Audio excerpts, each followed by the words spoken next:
دوستای عزیز و مهربونم، سحر هستم، راوی کانال داستان‌های عاشقانه با سحر. ممنونم که با سابسکرایب کردن کانال عضو ثابتی از خانواده گرم و دوست داشتنیمون میشید. جمع صمیمی از دوستانی مهربون و خوشقلب که در هیچ کانال دیگه‌ای نمیتونید پیدا کنید. دیشب خسرو خیلی بهونه شما رو گرفت. شبایی که شما میرید پیش فیروزه تا صبح بچه بیقراری میکنه. خان اخمی در هم کشید و گفت: اگه بیدار شده بیار ببینمش، باید برم جای کار دارم. سرچرخوندم و به یکی از خدمه که داشت رد میشد سپردم بره به عطیه بگه خسرو شهریار رو بیاره.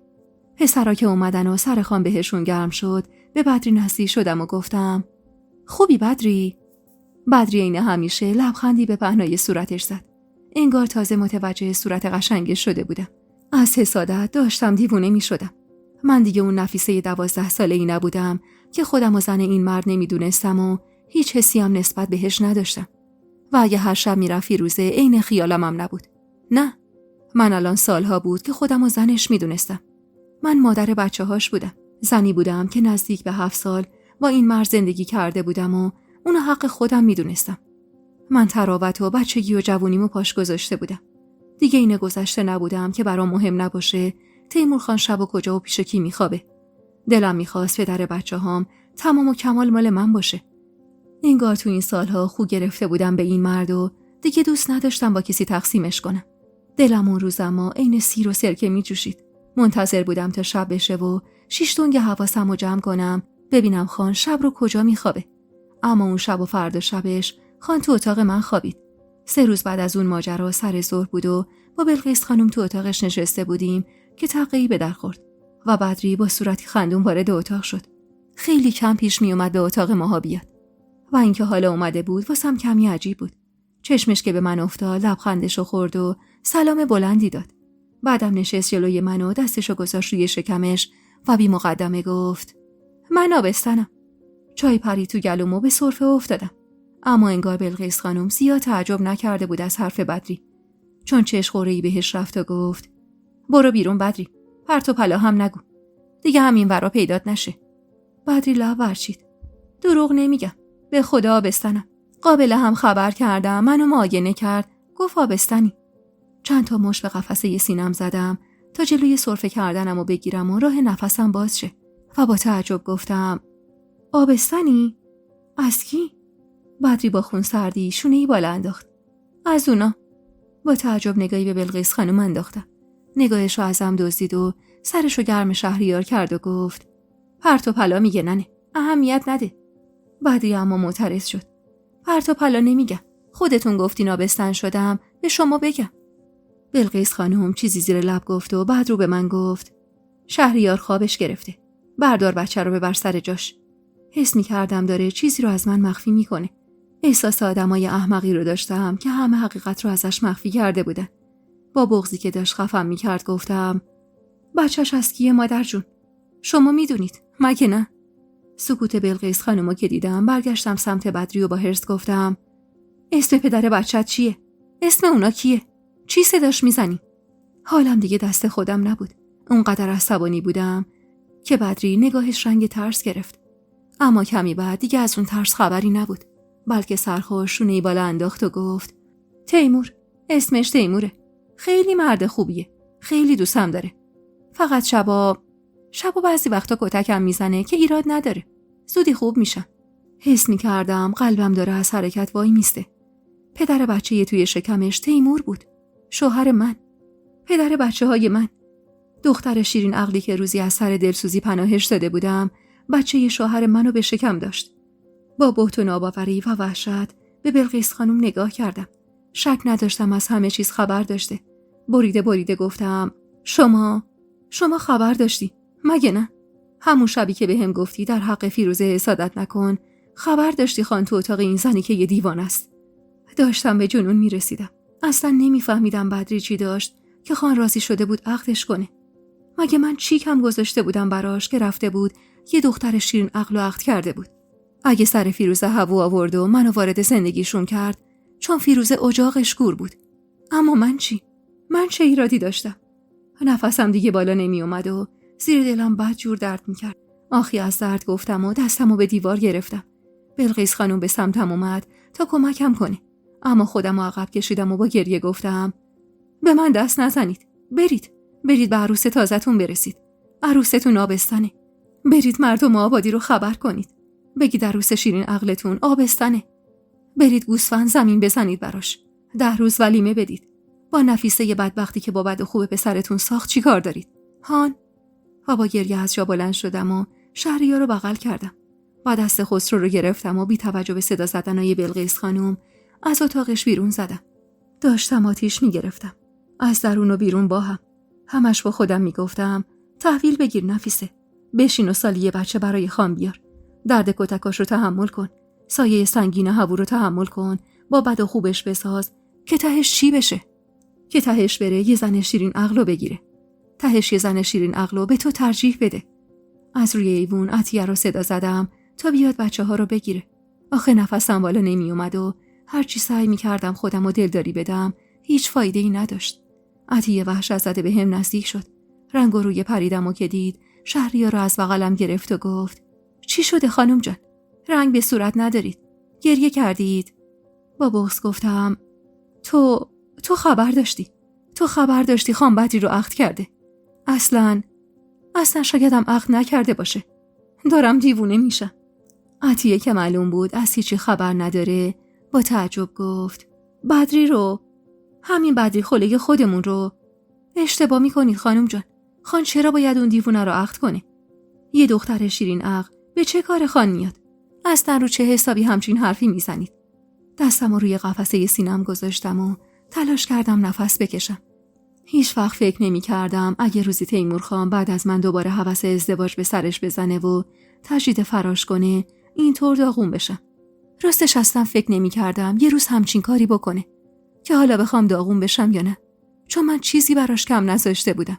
دلیلی برای ازدواج مجددش نبود. به زور نفسم رو بیرون دادم و گفتم برو عطیه، برو بچه ها رو ببر تو اتاق، منم میام. و پشت سر عطیه با حالی خراب به سمت اتاق رفتم. در رو که بستم دیگه نتونستم خودم رو کنترل کنم و با صدای بلندی زدم زیر گریه. عطیه با نگرانی نزدیکم شد و گفت نکنید خانم جان، محال خان همچین کاری کرده باشه. چرا باید سر شما هوو بیاره؟ اونم کی؟ بدری که همه میدونن شیرین عقله و خلوچله. حقیق کنان گفتم بدری آبستن عطیه، میفهمی؟ آبستنه. خودش نشست جلوم و دستشو گذاشت رو شکمم و اینو گفت یادته میگفت عروس شدم؟ یادته بهت گفتم تیمور خان هفته 3 شب و میره پیش فیروزه؟ مادر جون بهم گفته بود حسادت نکن. گفته بود فیروزه هم حقی داره. من خاک بر سرم قبول کرده بودم. همه توی این امارت میدونستن الا من. حتی فیروزه هم میدونست. مادر جونم خبر داشت. همون شبی که بدری گفت عروس شدم تیمور پیشش بود. واسه همین منو راه نداد به اتاقش. الانم ازش آبستنه. خودش گفت پدر بچهش اسمش تیموره. بلقیس خانومم هیچ حرفی نزد و حرفشو رد نکرد. خب این یعنی چی؟ یعنی همه میدونستن به جز من خاک بر سر احمق. از جا بلند شدم. صورت خیس از اشکم و پاک کردم و پرهرس گفتم میرم با خان حرف میزنم. میگم تو این امارت یا جای منه یا جای اون دختره شیرین عقل دیوونه. بهش میگم اگه میخواد با اون باشه من متارکه میکنم. بچه هامو بر میدارم و میرم خونه ی آقام. اینا رو گفتم و تا جلوی در رفتم. اما عطیه سری اومد جلو و بازومو گرفت و مانعم شد و آروم گفت خانم جان تصدقتون بشن. چی کار میکنید؟ میخواید دستی زندگیتون رو نابود کنید؟ فکر کردید تیمور خان راضی میشه پسراشو بده به شما؟ اسم متارکه رو بیارید نمیذاره حرف دوتا بشه، سری عاقد میاره و خطبه طلاق جاری میکنه. بعدم پرتتون میکنه از امارت بیرون و تا ابد نمیذاره دستتون به پسراتون برسه. شما میخواید پسراتونو 2 دستی تقدیم فیروزه کنید؟ اینو میخواید؟ با حالیزار همون پشت در نشستم روی زمین و با گریه گفتم میگی چی کار کنم؟ بمونم و خفت بکشم؟ من براش چیک هم گذاشته بودم عطیه. تو شاهد بودی. تو دیدی من وقتی اومدم تو این امارت یه دختر بچه 12 ساله بودم. من حتی از ابتدایی ترین روابط بین زن و شوهر خبر نداشتم.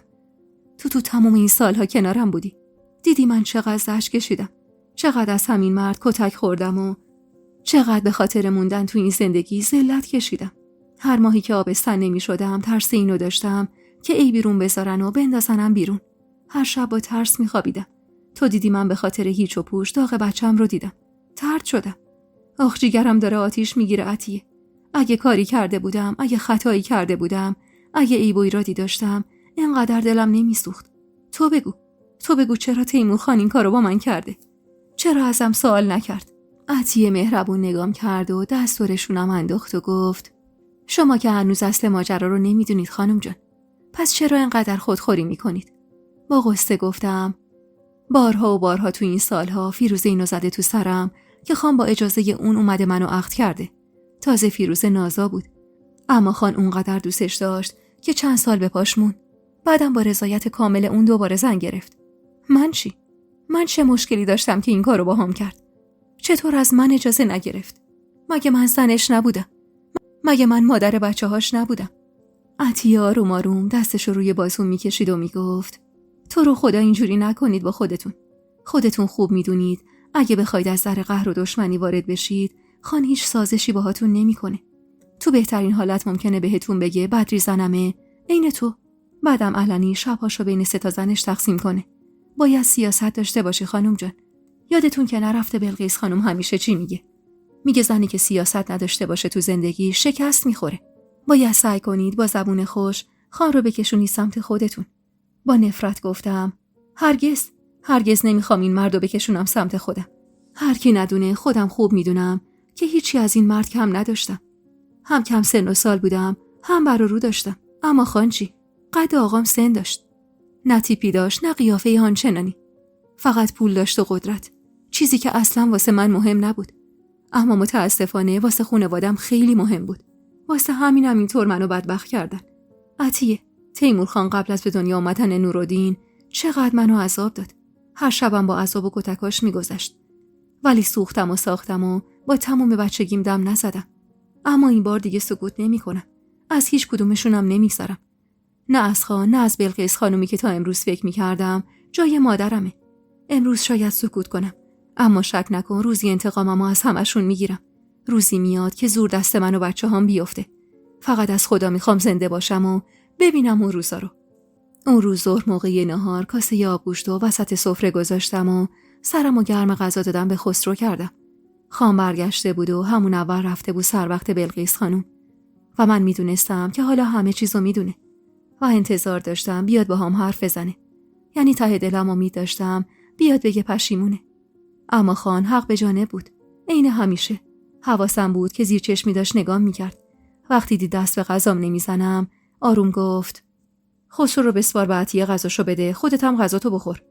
دوست داشتم جواب تندی بهش بدم، اما به قول عطیه باید با سیاست جلو میرفتم. هرچند دل و دماغی برای فکر کردن به حرف و رفتارم نداشتم، اما با صدای گرفته‌ای گفتم ممنون، من سیرم. خان قاشقشو زمین گذاشت و لا اله الا اللهی گفت. بغض بدی گلومو چنگ انداخته بود. صدایی مدام تو سرم تکرار میشد که ببین نفیسه بدبخت، شوهرت یه زن شیرین عقل و به تو ترجیح داده. بعد از سکوتی کوتاه خان گلویی صاف کرد و گفت این ماجرا رو باید زودتر از اینا بهتون میگفتم، اما الانم دیر نشده. من چند وقتی هست بدری رو عقد کردم. خودتون خبر داشتید که این دختر از بیکسی به ما پناه آورده بود. منم برای اینکه حرفی دنبالش نباشه و کسی به خودش اجازه نده اسمشو ببره عقدش کردم تا سایه سرش باشم، تا اگه فردا روز خالی بهش افتاد 100 تا صاحب پیدا نکنه. در ضمن عموشم خبر داشته. تا امروز بنا به صلاح دید خودم نمیخواستم حرف این ماجرا تو امارت بپیچه، اما از امروز شرایط فرق کرده. سرمو بالا گرفتم و با نفرتی عمیق نگاش کردم. دلم میخواست قدرتشو داشتم تا با دستای خودم این مردک هوسباز رو اونجور که لایقش بود به سزای اعمالش میرسوندم. حرف از سایه سر بودن و مصلحت میزد، اما از روی هوا و هوس دختر معلوم الحال رو عقد کرده بود. خان بی توجه به نگاه من بعد از مکسی کوتاه ادامه داد بدری از امروز عین شما زن منه، بچه منو آبستنه. و رو کرده بلقیس خانم و بی توجه به حال خراب من گفت بالای اتاق براش خالی کنید ننه، دیگه نمیخوام تو اون اتاقک کوچیک و بی وسیله بمونه. الان که آبستنه میخوام بیشتر بهش توجه کنید. از فردا هم میخوام سر سفره باشه، عین فیروزه و نفیسه.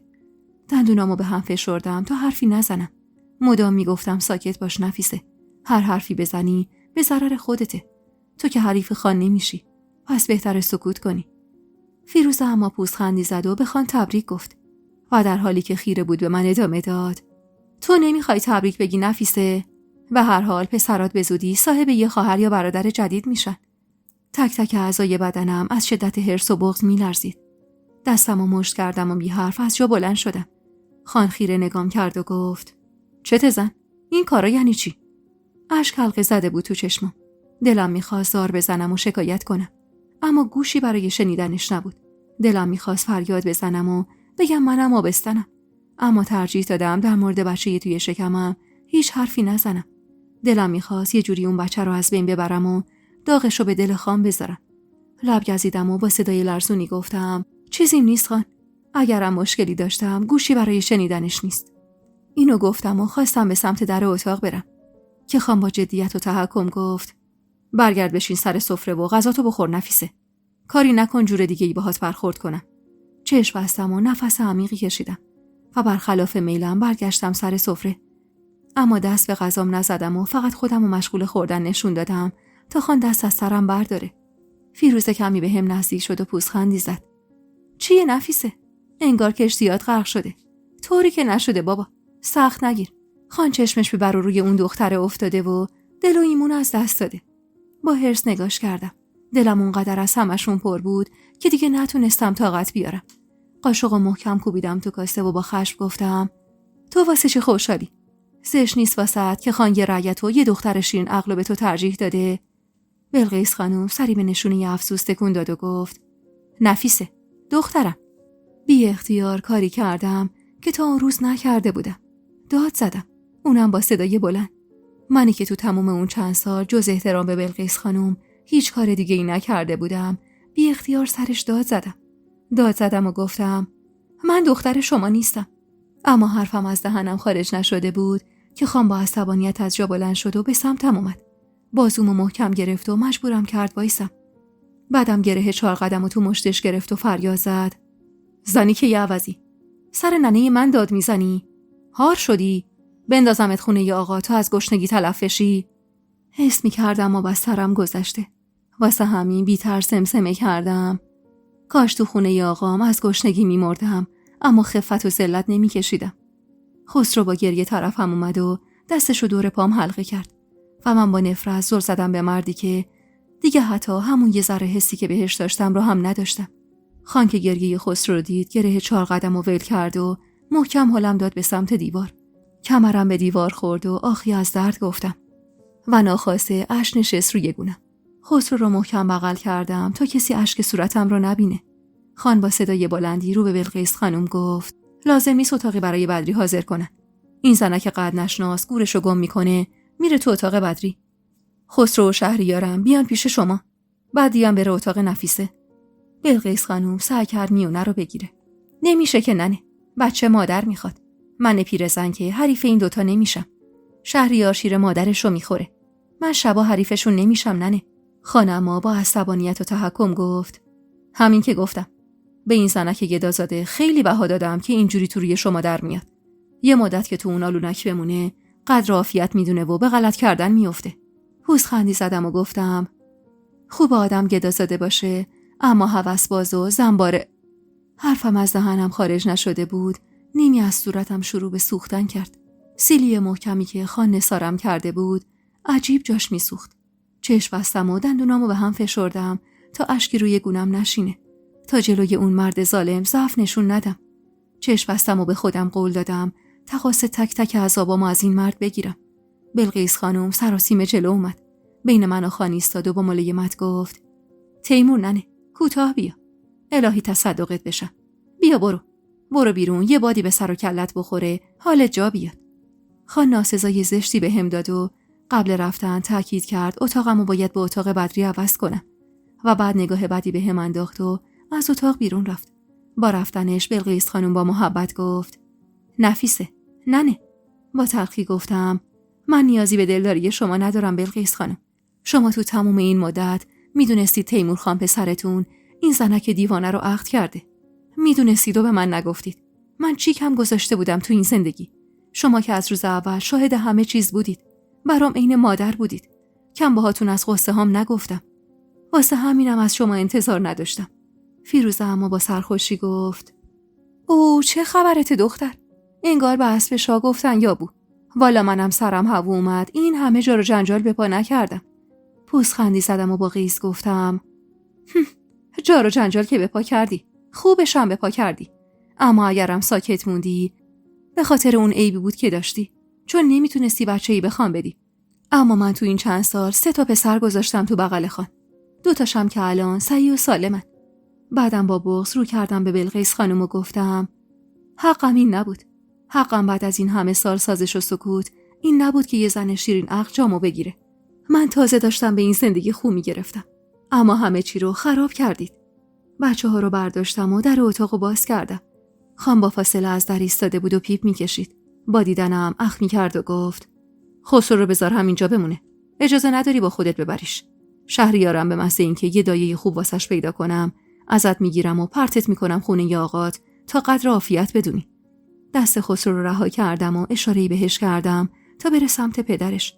خسرو هم دست دور پام حلقه کرد و با لبای ورچیده گفت نمیام.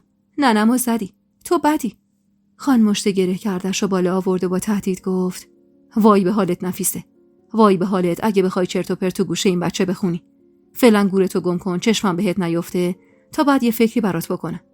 نتونستم جلوی خودمو بگیرم. کتکم رو که خورده بودم، تردم که شده بودم، دلیلی نداشت دیگه سکوت کنم. واسه همین به تلخی گفتم خلایق هرچه لایق، لیاقت شما یه زن نازا و یه زن شیرین عقله. خان مشتشو بالا گرفت که صدای داد خسرو بلند شد. خسرو با همون قد و قواره کوچولو جلو میستاده بود و مشت به پاهای خان میزد و با گریه میگفت برو ننمو نزن. با چشمای غرق در اشک اما سرشار از پیروزی خیره شدم به خان. من حالا پشتوانه محکمی داشتم که میتونستم با خیال راحت بهش تکیه کنم. دست پسرمو محکم تو دستم گرفتم و نگاه پرحرصمو از خان دزدیدم و با عجله به سمت اتاقم رفتم. هرچند از دست خان به شدت دلخور و عصبانی بودم، اما عکس‌العمل خسرو باعث شده بود که قند تو دلم آب بشه. بچم با همین سن کمش ازم حمایت میکرد و این کارش منو تو تصمیمی که گرفته بودم مصمم‌تر میکرد. بدون بحث و جدل وسایل شخصیمو با کمک عطیه جمع کردم. عطیه مدام غصه میخورد و ازم میخواست به خاطر بچه‌هامم که شده سکوت کنم و تن بدم به اون ذلت، اما نمیتونستم. خودمم نمیدونستم چرا زن گرفتن خان اینقدر به هم فشار آورده بود. منی که همیشه تو خلوت خودم با خودم فکر میکردم علاقه و وابستگی به خان ندارم، حالا خلافش به هم ثابت شده بود. عطیه میگفت برم از خان معذرت خواهی کنم و ازش بخوام به خاطر پسرا اجازه بده تو اتاقم بمونم. میگفت اگه سیاست داشته باشی میتونی خان رو بکشونی سمت خودت و من حالم از کلمه سیاست به هم میخورد. خسته بودم از اون همه سال با سیاست زندگی کردن. شبای زیادی رو با نفرت و آغوش خان گذرونده بودم. حرفای زیادی رو تو دلم نگه داشته بودم تا زندگیمو حفظ کنم و بعد از این همه تلاش زندگیم رو به زنی دیوانه باخته بودم. بدون اینکه جواب عطیه رو بدم وسایلمو جمع کردم. بنچاق زمینایی که به نامم بود رو هم به همراه پولی که اون سالها از اجاره زمینا و فروش محصولاتش جمع کرده بودم رو لای یکی از 4 قدم گذاشتم و ته بخشم مخفی کردم. 3 سال اولی که زمین به نامم شده بود اونو با آقام اجاره داده بودم. اجارش کم بود و سهم محصولم کمتر از چیزی که حقم بود بهم میدادن. برای همین بعد از 3 سال به بهونه راضی نبودن خان زمینو به مرد دیگه اجاره داده بودم که از شانسم هم انصاف داشت هم خوشقول بود. در ضمن مثل آقام و برادرام اونقدرم نمک نشناس نبود. هر ماه اجاره زمینو به پسرش میداد تا برام بیاره و موقع برداشت محصولم کل سهمم رو ازم میخرید و پولش رو بهم میداد. تو اون سالها پول تقریبا زیادی جمع کرده بودم و بابت این از بلقیس خانم خیلی ممنون بودم که همیشه تأکید میکرد پس اندازی برای روز مبادا داشته باشم. مقدار زیادی هم طلا داشتم. طلاهایی که تو چشم بود و جدا گذاشتم و طلاهای خورده ریزه‌ای که کسی جز خودم ازشون خبر نداشت رو هم ته بخشم گذاشتم. هیچ فکری برای آینده نداشتم، اما بیشک قصد نداشتم به زندگی تو اون عمارت ادامه بدم. عطیه بخشمو برداشت و من جلوی چشمای خندون فیروزه شهریار رو بغل گرفتم و دست خسرو رو گرفتم و به سمت حیاط رفتم. حتی ذره‌ای برام مهم نبود که اتاقمو ازم گرفته. من زندگیمو از دست داده بودم. اون اتاق که دیگه در برابر زندگیم ارزشی نداشت برام. عطیه جلوتر از من با اکراه ضربه‌ای به در اتاق بدری زد و طولی نکشید که بدری با نیش تا بناگوش باز شده در رو باز کرد. چارقد بزرگی دور شکم تخت و صافش بسته بود و این صحنای آبستن سعی میکرد قرصی به کمرش بده. پوزخندی زدم و گفتم وسایل تو جمع کن، تیمور اتاق بالا رو برات حاضر کرده. بعدی دستاشو به هم کوبید و با ذوقی احمقانه گفت آخ جون، من عاشق اتاقای بالام. خودم به تیمور گفتم یکیشو به هم بده تا من و بچم توش آسایش داشته باشیم. دلم میخواست بلایی سر این زن وقیح بیارم. اصلا معلوم نبود دیوونه بازیاش واقعی بود یا نه. شایدم برای بازی دادن ما و وارد شدن به زندگی خان خودش رو به دیوونگی زده بود و پاشو به اون امارت باز کرده بود. آره، حتما همین طور بود و من ساده دل احمقم اصلا نفهمیده بودم. با هرس تنه محکمی به هرس زدم و وارد اتاقک تاریک و نمور شدم. شهریار رو زمین گذاشتم و با خم شدم لحاف تشک 2 نفره پهن شده ی وسط اتاق برداشتم و بی توجه به اصرار عطیه و نگاه‌های متعجب بدری لحاف تشک رو پرت کردم تو حیاط و با خشم و عصبانیت گفتم همتون برید بیرون، میخوام تنها باشم. بعدم رفتم سراغ صندوقچه ی گوشه ی اتاق و لباسای بدری رو بغچه کردم و برداشتم و پرت کردم تو بغلش و هولش دادم بیرون.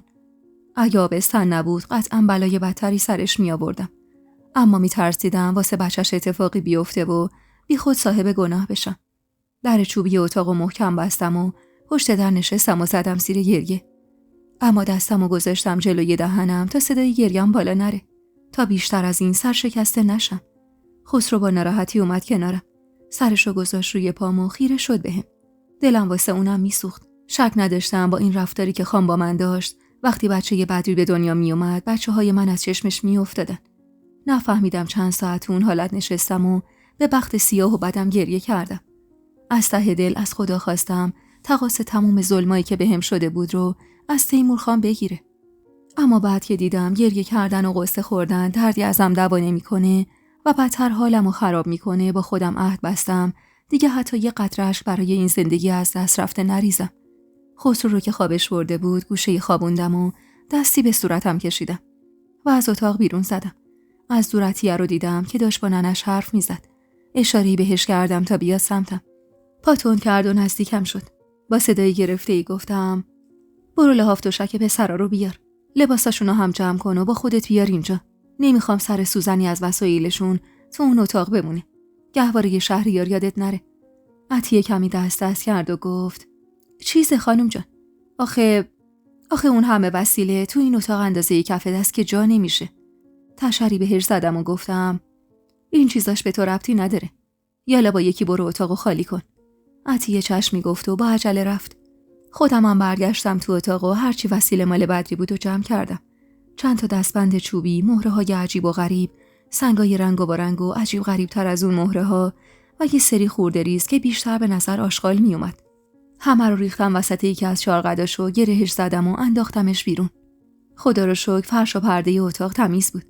به هر حال زن مخفی خان تو این اتاق زندگی می‌کرد و خان دور از چشم بقیه اتاق تقریبا مرتبی براش فراهم کرده بود. تا عطیه با یکی از خدمه وسایل اتاق آوردن، من کل اتاقو خالی کردم. حتی صندوقچه کوچیک اتاق رو هم گذاشتم بیرون و بعد با کمک عطیه مشغول جا دادن وسایل خودم شدم. هرگز نمیخواستم به خاطر یه اتاق به خانه التماس بکنم. من 12 سال از زندگیمو تو فقر و فلاکت زندگی کرده بودم. اتاق بدری از بهترین اتاق خونه آقام تمیزتر و بهتر بود.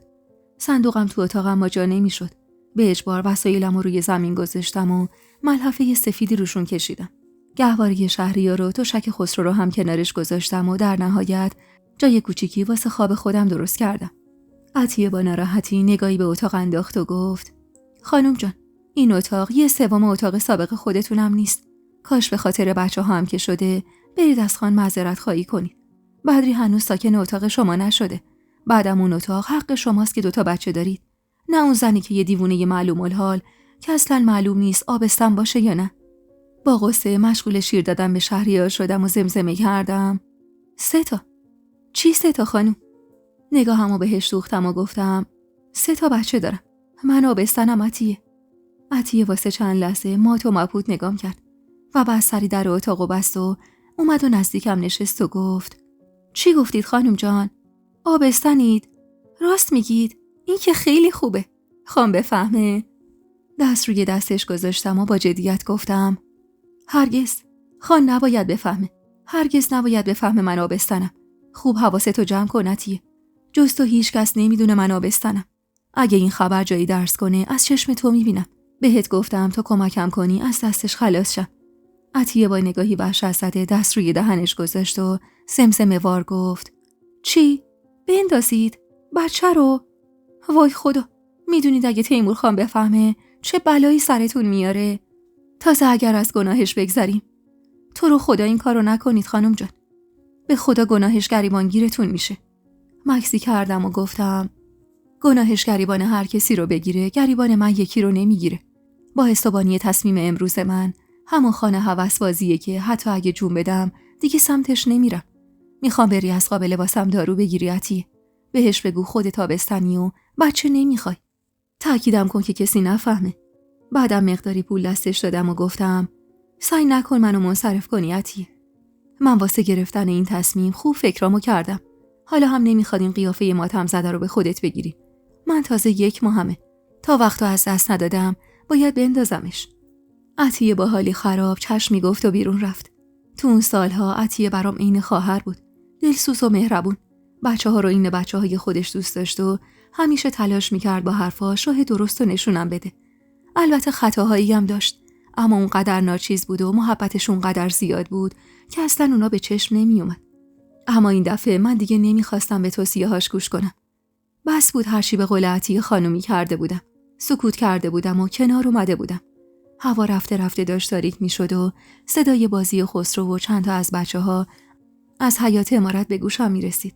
شهریار رو روی پام خوابونده بودم و داشتم براش لالایی میخوندم که ضربه‌ای به در اتاق خورد و بلقیس خانم وارد شد. با دیدنش حق میکردم و رو گرفتم ازش. بدون اینکه اهمیتی به اخمم بده، 2 دستشو به عصای معروفش تکیه داد و نگاهی به دور تا دور اتاق انداخت و گفت: اینجا واسه 3 نفر خیلی کوچیکه. تازه در شأن خانزاده ها و مادرشون نیست. با تیمور حرف پریدم وسط حرفشو به سردی گفتم: ما اینجا راحتیم. نمیخوام منتی سرم باشه. اگه خان اینجا رو هم برامون زیاد میبینه، حاضریم بریم تو اتاق کلفت و نوکرا. خودم هم از فردا عین بقیه تو این عمارت کار میکنم. بلقیس خانم نزدیکم شد و روی تشک خسرو نشست و با ملایمت گفت: نفیسه ننه، من از تو انتظار نداشتم این برخوردو داشته باشی. تو همیشه دختر عاقلی بودی. این رفتارا از تو بعیده. پوزخندی زدم و گفتم: به خاطر عاقل بودنمه که وضعم اینه. بذارید چند صباحی هم نادون و بیعقل باشم. شاید وضع و حالم بهتر شد. ببین نفیسه، من بهت حق میدم ناراحت شده باشی. هم از من هم از تیمور. ولی هیچ چیز اونطوری که تو فکر میکنی نیست. تو حتی همون ندادی من باهات حرف بزنم. گفتم: وقت داشتید واسه حرف زدن. خیلی هم وقت داشتید. منتها ترجیح دادید همه چیزو ازم مخفی کنید. من خبر نداشتم نفیسه. یعنی از روز اول خبر نداشتم. همون روزی که تو باغ آتش سوزی شد، خان برای دیدن بدری رفته بود. رفته بود تا بابت نجات خسرو ازش تشکر کنه. و انگار همونجا بدری به دلش میشینه. میگفت قبل از اون هیچ وقت به بدری به عنوان یه زن نگاه نکرده بودم. من نمیگم کار پسرم درست بوده. میخوام اصل ماجرا رو بفهمی تا بدونی من مقصر نیستم. حداقل از من دلخور نباشی. اون شبی که اومدی و سراغ تیمور رو از من گرفتی، به خداوندی خدا قسم من فکر میکردم رفته پیش فیروزه. وقتی چند بار دیگه متوجه شدم تیمور نمیاد پیش تو، رفتم سر وقت فیروزه و بهش گفتم بهتر مراقب رفتارش باشه. و حالا که خان برگشته پیشش، دوباره با بی‌عقلیاش اونو از خودش نرونه. گفتم به همون 3 شب راضی باشه. اما اونجا بود که فیروزه بهم گفت خان حتی یه شبم به اتاقش نرفته. من ساده دل رفته بودم تا بهش بگم 3 شب و یه وقت 4 شب و 5 شب نکنه. که تو یه وقت دلگیر نشی و دوباره بینتون کدورت ایجاد نشه.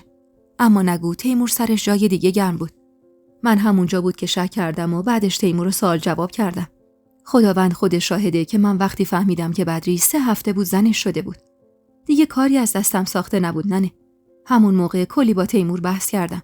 100 بار بهش گفتم کارش درست نبوده. اما مگه به حرف من گوش میکرد؟ من خوب میدونستم که اگه تو بفهمی به هم میریزی. من اگه بهت گفتم دخترم از ته دل گفتم. چون تو واقعا عین دخترام بودی برام. اما چه کاری از دست من ساخته بود وقتی بی خبر بودم از همه جا؟ چی کار باید میکردم وقتی تیمور جوفاشو کرده بود توی کفش که الا و بلا من متارکه نمیکنم؟ بغضم شکست و اشک نشست روی گونم و با صدایی گرفته‌ای گفتم: فقط به هم بگید من چی کم گذاشتم براش. چی کار باید میکردم که نکردم. تو این سالها تیمور خان هر چیزی ازم خواست گفتم چشم. ننم به هم یاد داده بود به شوهرم جز چشم چیزی دیگه ای نگم. هر بار طرد شدم و دوباره برگشتم و باز گفتم چشم. چون میخواستم زندگی کنم. چون فکر میکردم اگه یه بچه بذارم بغل خان میشه مرد زندگیم. اما اشتباه میکردم. خیلی هم اشتباه میکردم. تمام این سالها برخلاف میلم تو این عمارت موندم و چشم گفتم که تهش این نصیبم بشه. که تهش یه زن شیرین اقشامو بگیره و بچه خانو به دنیا بیاره.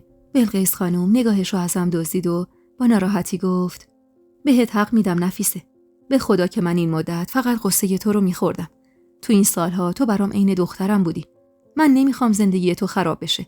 واسه همین با وجود دلخورید اومدم باهات حرف بزنم و راضیت کنم بری از تیمور معذرت خواهی کنی. نفیسه ننه. زندگی همین 2 روز نیست. به خاطر دلخوری که از خان داری بچه‌هاتو فدا نکن. من بچه خودمو بهتر از هر کسی میشناسم. دلچرکین بشه ممکنه دست به هر کاری بزنه. حتی ممکنه پسراتو ازت بگیره. میدونم سخته. اما باید سازش کنی. واسه آینده بچه‌هات. فیروزه که خیلی وقت از چشمش افتاده. بدری هم که عقل درست و درمونی نداره. تهش خان دوباره برمیگرده پیش خودت. خودتو با یه زن نازا و یه زن شیرین عقل قیاس نکن. تو حمایت منو داری. الانم نمیذارم تو این اتاق بمونی. بدری رو میفرستم اتاق کوچیکه بالا. تا الانم نذاشتم پا تو اتاقت بذاره. اون اتاق خالی میمونه تا وقتی خودم با تیمور حرف بزنم و سر عقل بیارمش. بعدم برمیگردی سر جات. خانومی میکنی. سازش میکنی. نه به خاطر خودت. به خاطر بچه‌هات و به خاطر آیندهشون. سکوت کردم. چون جوابی برای بلقیس خانم نداشتم. 2 راه پیش روم بود. یا موندن و سازش کردم با 2 هووم که هر کدوم عیب و نقصی داشتن، یا ترک کردن این زندگی و برگشتم پیش خانواده‌ام. اما من خوب میدونستم که پیش خانواده‌ام جایی ندارم. چه زمانی که بچه‌ای از خان نداشتم، چه حالا که 2 تا پسر ازش داشتم. تازه هر جایی هم میخواستم برم، محال ممکن بود که خان بذاره پسرا رو با خودم ببرم. سکوتم که طولانی شد، بلقیس خانم که انگار متوجه شد کمی نرم شدم دوباره گفت نفیسه، فقط به خودت فکر نکن. به فکر پسرات باش. سایه مادر باید بالای سر این بچه‌ها باشه. باید به خاطر پسرات هم که شده بجنگی. نباید میدونو خالی کنی و کنار بکشی. حتی اگه خودت تو جهنم و عذاب باشی، برای رفاه بچه‌هات و آینده‌شون باید این کارو بکنی. من اگه حرفی میزنم فقط و فقط برای صلاح خودت و بچه‌هاته. باقیش دیگه به خودت مربوطه. بشین سنگاتو با خودت وا بکن و عقلتو به کار بنداز، ببین چی به نفعته. اینو گفت و بوسه‌ای به سر شهریار زد و بیرون رفت. اون شب تا خود صبح از فکر و خیال خواب به چشمم نیومد. شاید به خاطر عوض شدن جام و تنگ بودن جای خوابم بود. انقدر اون اتاق کوچیک بود که حتی نمیتونستم دست به دست بچرخم. خسرو هم مدام تو خواب دست به دست میشد و نق میزد. هوای گرم اتاق کلافش کرده بود و چون پنجره بزرگی هم نداشت، اتاق به شدت خفه بود. بعد از شنیدن حرفای بلقیس خانم و افکاری که شب تا صبح رهام نکرده بود، تصمیممو گرفته بودم. من تنها نبودم و نمیتونستم به تنهایی برای زندگیم تصمیم بگیرم. چشم امید این 2 بچه به من بود. اگه بنای ناسازگاری میذاشتم، خان بچه‌هامو ازم میگرفت و خودمو پرت میکرد بیرون. اون وقت پسرام یا باید زیر دست فیروزه بزرگ میشدن یا زیر دست بدری خلوچل. اما من مادر بودم. نمیتونستم زجر و ناراحتی بچه‌هامو ببینم. باید با تمام سختی‌ها کنار میومدم تا بچه‌هام آسایش داشته باشن. من که تو این زندگی تباه شده بودم. حداقل نباید میذاشتم بچه‌هام تباه بشن. فردای اون روز عطیه رو صدا زدم و بهش گفتم پشیمون شدم و نیازی نیست بره پیش قابله. هرچند که از همون اولشم دست و دلم به این کار نمیرفت. فقط از روی خشم و عصبانیت میگفتم. دوست نداشتم بی خود گناه کنم و جون بچه خودم رو بگیرم. همش با خودم میگفتم نفیسه، تو یه بار ناخواسته و غیر عمد جون بچه‌تو گرفتی و نتونستی هنوز با عذاب وجدانش کنار بیای. چطور این بار میخوای به عمد همچین کاری بکنی؟ از طرفی هم حسی بهم میگفت این بار بچه‌م دختره. یعنی دلم یه دختر میخواست تا سنگ صبورم بشه. دختری که وقتی بزرگ شد بشه مونسم، بشه غمخوارم و بتونم قصه هامو باهاش در میون بذارم. عطیه خوشحال از اینکه از تصمیمم منصرف شدم بهم قول داد تا وقتی خودم نخواستم کسی از آبستن بودنم با خبر نشه. منم نمیدونم چرا، اما دلم نمیخواست خبر آبستنیم رو به کسی بدم. از پنجره کوچیک اتاق داشتم حیاطو نگاه میکردم. بچه‌ها داشتن بازی میکردن و عطیه با یه بشقاب میوه و آجیل گوشه‌ای نشسته بود و هر بار بچه‌ای میومد سمتش تیکه‌ای میوه به دستش میداد. تو سرم پر از فکر و خیال بود و داشتم به زندگی و گذشته و حالم فکر میکردم که دیدم بدری از روی پله ها پایین اومد. با دیدنش خندم گرفت. جوری راه میرفت انگار پا به ماه بود. یه چارقد بزرگم بسته بود دور شکمش و دستش رو روی شکمش گذاشته بود و با ادا اطفار پایین میومد. تو دلم گفتم بلقیس خانم حق داره. اون همه خشم و عصبانیت در برابر این زن شیرین عقلی که بیشتر باید بهش خندید مسخره است. این زن معلوم الحال و شیرین عقل نمیتونه رقیبی واسه من باشه. پس چرا باید اوقات خودم رو تلخ کنم؟ اما یهو بدجنسیم گل کرد و از سر جام بلند شدم. از خواب بودن شهریار که مطمئن شدم در اتاقو باز کردم و بیرون رفتم. بعدم نمی اومد کمی سر به سر این زن بذارم. نزدیک شدم و اشاره‌ای به چارقد دور شکمش کردم و گفتم سلام بدری، این چیه دور شکمت بستی؟ با یه حال عجیبی خندید و گفت بستم تا کسی بچه‌مو نبینه. به سختی جلوی خندمو گرفتم و گفتم اینجوری ممکنه گرمش بشه ها. بدری لب ورچید. راست میگی؟ اصلا به فکر خودم نرسید. حالا چیکار کنم؟ اگه باز کنمم بچه‌مو همه میبینن. تازه اونا میان بچه‌مو میبرن. بی توجه به صحبتاش خم شدم و آستین لباسش رو بالا زدم. میخواستم ببینم رد کبودی روی بدن اونم هست یا نه. کبودی سیاهی دیدم و بدری سری خودش رو عقب کشید و گفت چی کار میکنی؟ شونه بالا انداختم و گفتم کاری نداشتم. کی دست تو کبود کرده؟ کار اوناست. گفت اگه به حرفش گوش بدم دیگه این کارو با هم نمیکنه. تو بگو من چی کار کنم بچم گرمش نشه. پوزخندی زدم و بدون اینکه جواب سوال بدری رو بدم برگشتم تو اتاقم. پس خان بدری رو هم کتک میزد. با خودم گفتم واسه این مرد داشتی جلس و ولس میکردی نفیسه؟ واسه این مرد داشتی خودتو گول میزدی که آره؟ واسه خاطر حرف و حدیثیه که مردم پشت سرش در آوردن اینطور شده و اینطور شما رو به باد کتک میگیره؟ اگه اینطور بود که حالا که 2 بچه داره نباید دیگه این کارو میکرد. خاک بر سرت نفیسه. واسه مردی که جای آقاته و تعادل روانی هم نداره جلز و ولس میکردی؟ اصلا بذار شب تا صبح پیش بدری باشه. بذار کتکاشو هر غلطی که میخواد بکنه واسه اون باشه. مهم اینه که من 2 پسر دارم که بعدها عین شیر پشتمو میگیرن. خان که عمر نوح نداشت. بالاخره روزی از دنیا میرفت و بعد پسرای من خانه آبادی میشدن. هرچند بعد از سیاست‌های دولت وقت و جریاناتی که پیش اومده بود، خان قدرت و ثروت زیادی از دست داده بود. اما هنوز خان بود و حرفش حرف بود. هنوز بیشترین زمینای آبادی برای اون بود و مردم برای حل مشکلاتشون قبل از رفتن به ژاندارمری پیش خان می اومدن. خودم رو کامل قانع کردم که بهتر دل بکنم از مرد هوسبازی که هیچی چشم و دلش رو سیر نمی کرد و دل خوش کنم به پسرام و سعی کنم به بهترین شکل ممکن بزرگشون کنم تا فردا روز ازم حمایت کنن. سر ظهر که شد بلقیس خانم خبر فرستاد تا برای نهار برم تو نشیمن. هیچ دلم نمیخواست چشمم به چشم تیمور خان بیفته. مخصوصا که میدونستم بدری هم سر سفره است. اما به خاطر بچه‌هام پا رو دلم گذاشتم و شهریار رو به عطیه سپردم و همراه خسرو به سمت نشیمن رفتم. من که رسیدم همه دور سفره نشسته بودن. خان طبق معمول همیشه بالای سفره سمت راستش بلقیس خانم و کنارش بدری با لبی خندون. سمت چپش هم فیروزه با اخمایی گره کرده‌ای که به محض دیدن من جاشو به پوزخند داد. بی توجه بهش سلامی زیر لب کردم و خسرو رو کنار فیروزه نشوندم و خودم هم کنارش نشستم. خان زیر چشمی نگاهی به هم انداخت و گفت خسرو بابا بیا پیش خودم. خسرو خودش رو به هم چسبوند و سری به نشونه نه تکون داد. خان با حرص نگاهی به من انداخت. منم بی توجه بهش ظرف سبزی خوردن رو به سمت خودم کشیدم و خودم رو مشغول کردم. خان با عادت همیشگیش که دوست داشت خودش واسه هممون غذا بکشه مشغول پر کردن بشقابا شد. این کارشو قبلا خیلی دوست داشتم. اما اون روز از تک تک کاراش حالم به هم میخورد. اول برای بلقیس خانم، بعد واسه خسرو و بعد فیروزه و در آخرم بدری. و بعدش هم بدون اینکه برای من غذا بکشه بشقاب خودشو پر کرد و مشغول خوردن شد. با نفرت نگاش کردم. واقعا این مرد رو تو وجود خودم کشته بودم و حتی ذره‌ای دیگه بهش علاقه نداشتم. هرچند قبل از اونم بهش بار خودم رو مجبور کرده بودم تا اندک علاقه‌ای بهش پیدا کنم. چون به هر حال پدر بچه‌هام بود و تو این سالها بهش عادت کرده بودم. شاید اصلا نباید اسم علاقه رو روش میذاشتم. اسمش عادت بود. هرچی که بود اون روز دیگه حالم ازش به هم میخورد و همون نیمچه عادت یا علاقه‌ای هم که بهش داشتم از وجودم پر کشیده بود و رفته بود. بلقیس خانم که شرایطو دید، سری بشقابی برداشت و پر از پلو کرد و 2 تیکه مرغم گذاشت روش و با محبت گفت: بیا دخترم، بسم الله، شروع کنید. تیمور خان لب باز کرد تا حرفی بزنه که بلقیس خانم با حالت هشدار اسمش رو صدا زد و با گفتن اینکه سر سفره بهتر غذاتون رو بخورید اجازه نداد بحثی پیش بیاد. بدری اما با چنان ذوق غذا میخورد که واسه لحظه‌ای دلم براش سوخت. این دل سوختن من واسه دشمنام قرار بود کی تموم بشه نمیدونم.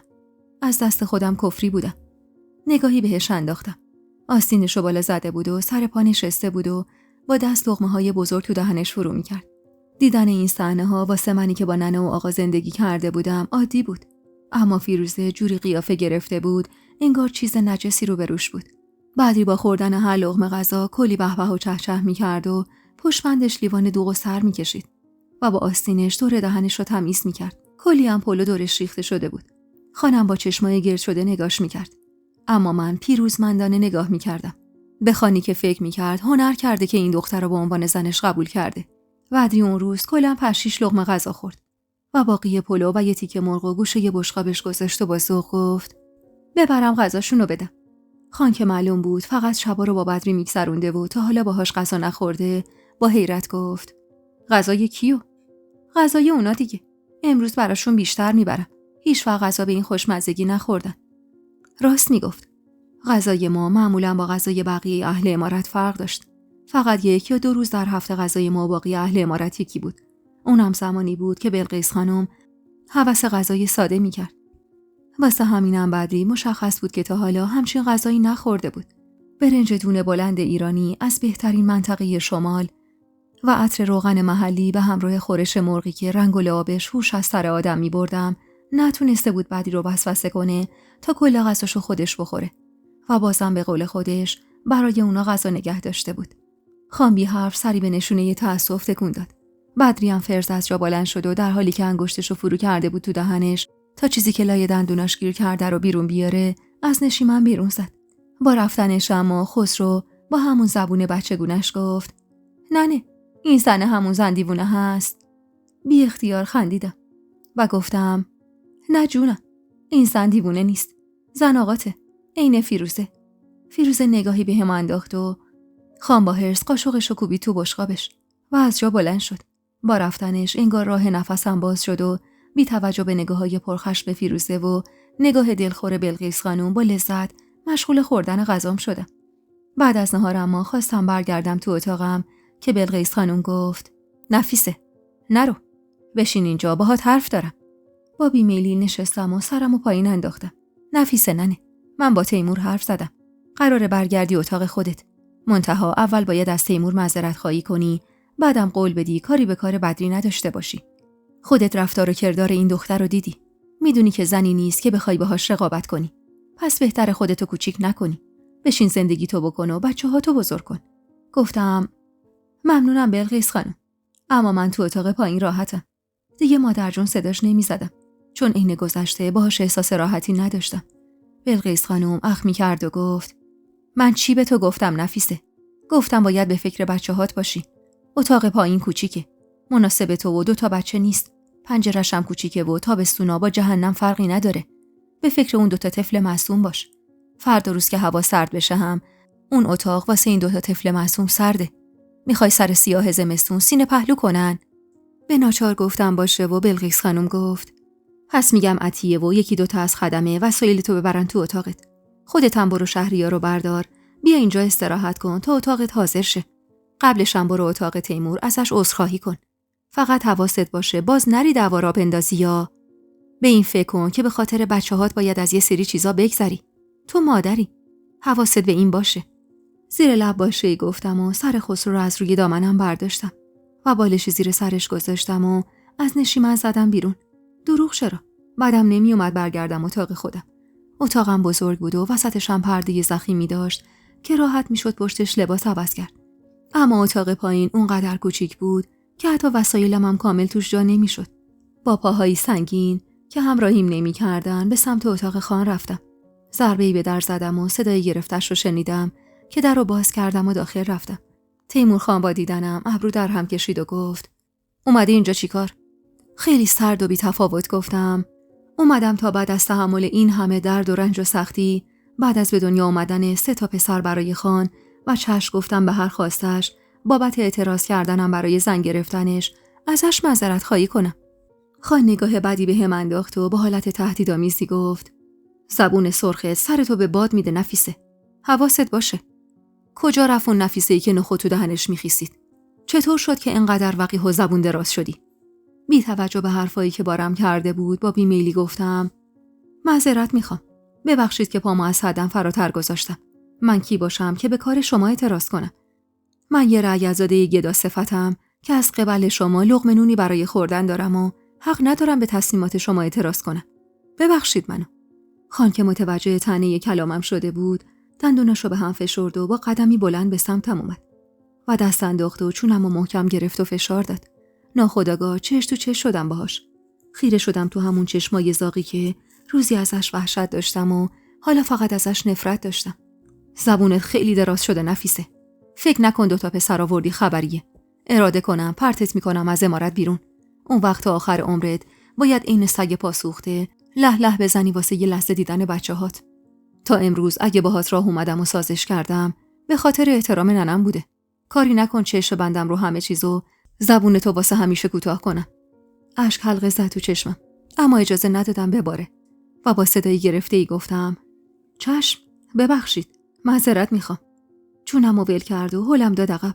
دستمو به دیوار گرفتم و مانع افتادنم شدم و بعد با اشاره خان از اتاق بیرون زدم. اون شب به لطف بلقیس خانم برگشتم تو اتاقم.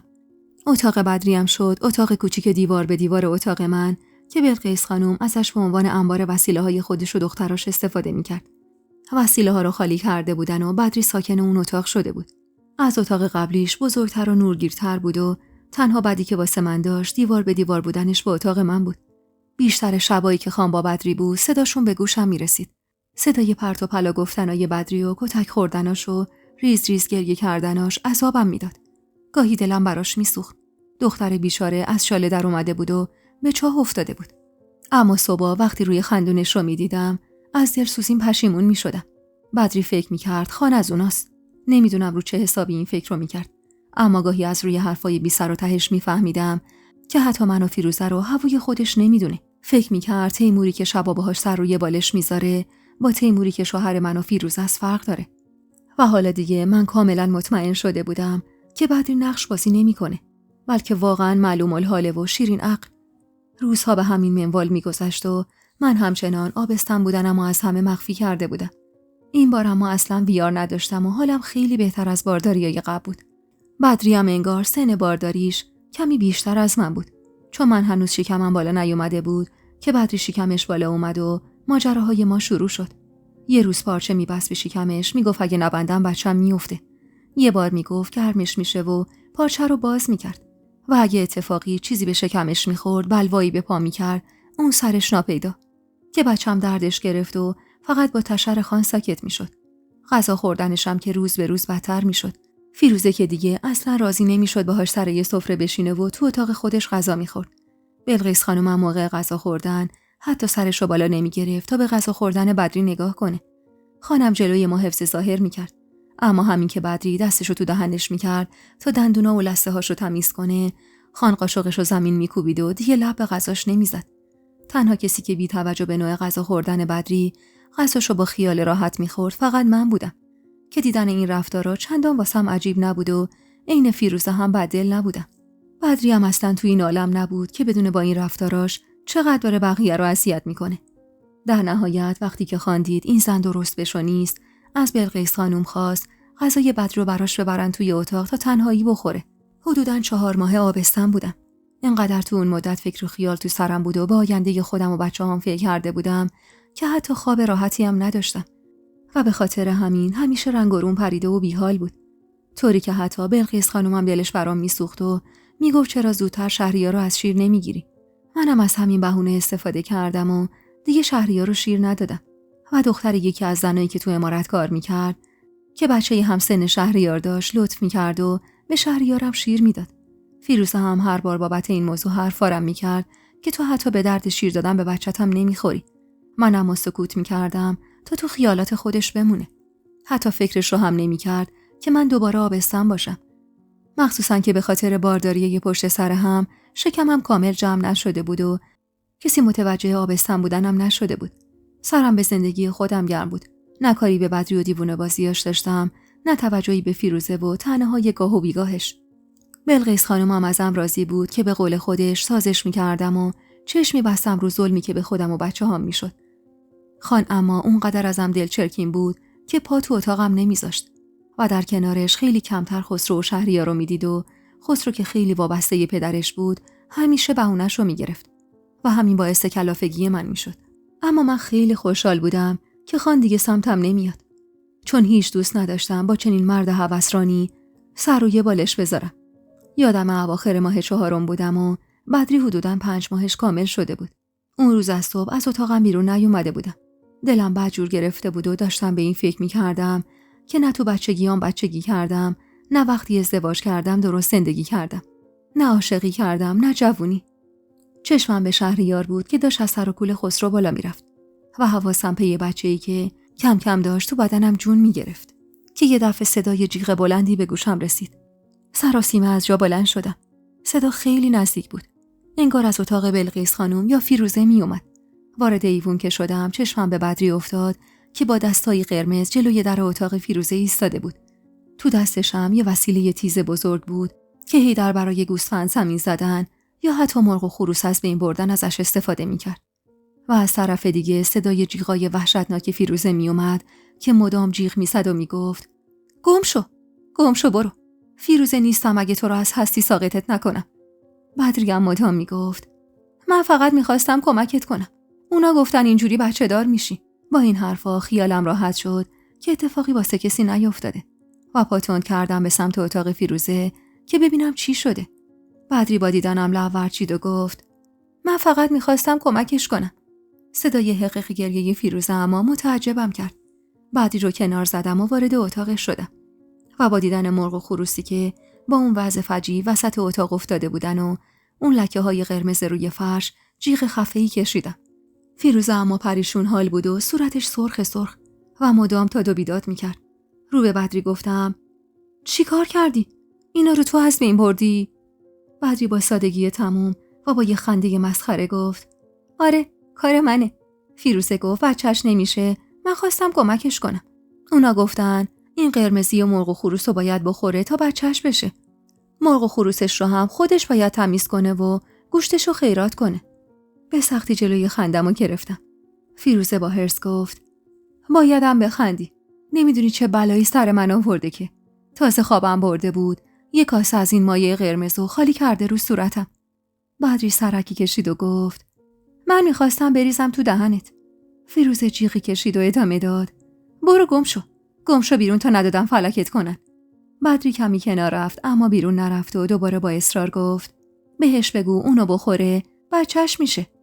برای اینکه بحث بینشون بالا نگیره بازوی بدری رو گرفتم و از روی ایوون عطیه رو صدا زدم تا بیاد بدری رو ببره. بدری دست بردار اما نبود. مدام میگفت بهش بگو اونو بخوره بچه‌ش بشه. فیروزه هم مدام فحش میداد و فریاد میزد. بدری رو سپردم به عطیه و 2 از زنا رو فرستادم تا اتاق فیروزه رو تمیز کنن. فیروزه هم همونطور که به بدری بد و بیراه میگفت راهی نشیمن شد. بلقیس خانم تازه از راه رسیده بود.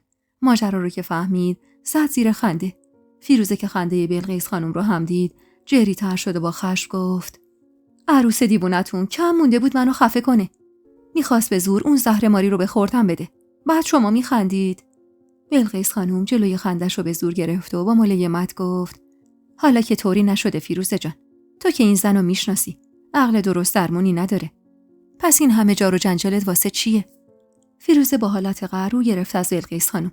اما مدام زیر لب بد و بیراه نثار بدری میکرد و هر از گاهی که حرسش سر میومد صداش بالا میرفت و میگفت خوبه والا. ببین تو رو خدا با کیا هم نشین شدم. این دختر یه دهاتی کم بود یه هوای شیرین عقلم بهش اضافه شد. والا که خیلی بی آرام که تو این زندگی موندم. هر کی جای من بود برمیگشت خونه ی آقاش. بلقیس خانم اشاره‌ای به من کرد تا حرفی نزنم و خودش سرشو گرم پسرا کرد. چند دقیقه‌ای فیروزه خوب هرس و جوش خورد که تقی به در اتاق خورد و بدون اینکه کسی چیزی بگه در باز شد و بدری با یه حالت مسخره‌ای سرکی به داخل کشید. با دیدن صورت خندون و خونسردش سری به نشونه تأسف تکون دادم. فیروزه نیمخیز شد و بالش کنار دستشو برداشت و با خشم گفت: گورتو گم میکنی یا بدم اونقدر بزننت که مرغای آسمون به حالت گریه کنن. بدری بی توجه وارد اتاق شد و با لحن مظلومانه‌ای گفت: به خدا به حرفم گوش بدی بچت میشه. اونا خودشون گفتن. فیروزه ناسزایی نثار بدری کرد و ادامه داد: من اصلا بچه نمیخوام بدری دیوونه. برو گورتو گم کن. اصلا بچه داشتم که چی؟ که بشه آبجی و داداش بچه توی خلوچل. برو اون روی سگ منو بالا نیار. برو. بدری شونه‌ای بالا انداخت و پشتشو به فیروزه کرد و رفت بیرون. با رفتنش بلقیس خانم با آرومی گفت: اگه به حرفش گوش میکردی که آسمون به زمین نمی اومد ننه. این همه سال دنبال دوا درمون بودی، هر کاری گفتن کردی. پیش هر نوع طبیب و رمال و دعانویسی هم رفتی.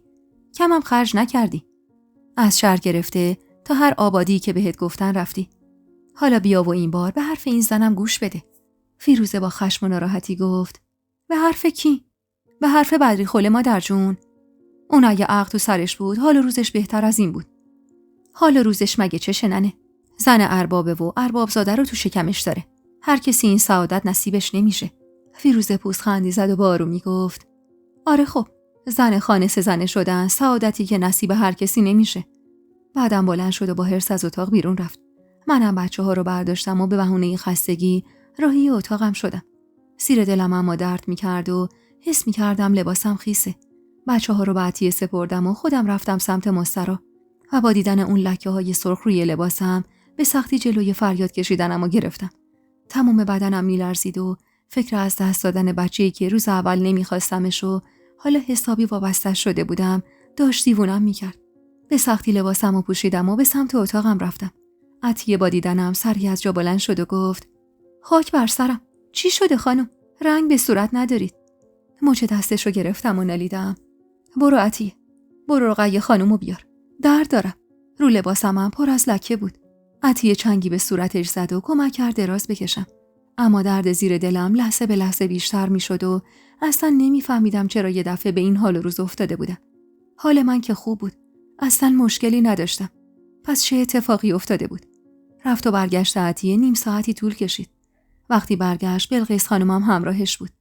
بلقیس خانوم با دیدن من سیلی به صورتش زد و گفت: خدا مرگم بده. تو آبستن بودی نفیسه؟ پس چرا زودتر نگفتی؟ از درد داشتم دیوونه می شدم. بدون اینکه جواب بلقیس خانوم رو بدم، دست عزت خانوم که دختر رقیه خانوم بود و حالا که رقیه خانوم پا به سن گذاشته بود هر از گاهی اون به جاش می اومد، گرفتم و نالیدم: به دادم برسه عزت خانوم. بچم داره از دستم میره. عزت خانوم سری دامنمو بالا زد و گفت: خدا مرگم بده. این چه حال و روزیه؟ چی کار کردی؟ وسیله سنگین بلند کردی؟ ترسیدی؟ چی شده؟ سری به طرف این تکون دادم و گفتم: هیچی. حالم خوب بود. یه دفعه دردم گرفت. عزت خانوم دستی به شکمم کشید و دوباره دامنمو بالا زد و با سردرگمی گفت: فکر کنم بچه داره دنیا میاد. وحشت زده گفتم: چی؟ یعنی چی؟ من تازه 4 ماهم تموم شده. خب مرده به دنیا میاد. یعنی داری سخت میکنی. گرمی نخوردی؟ جوشونده ای چیزی؟ عطیه به جام جواب داد و گفت: نه عزت خانم، هیچی نخورده. من خودم خیلی حواسم بود به خدا. نه چیزی خوردن، نه چیزی بلند کردن. بلقیس خانم با حرص نگاهی به عطیه انداخت و گفت: تو یه ورپریده میدونستی و نگفتی؟ گریم گرفته بود. چنگی به شکمم زدم و از خدا خواستم بچه‌مو بهم ببخشه. التماسش کردم منو ببخشه.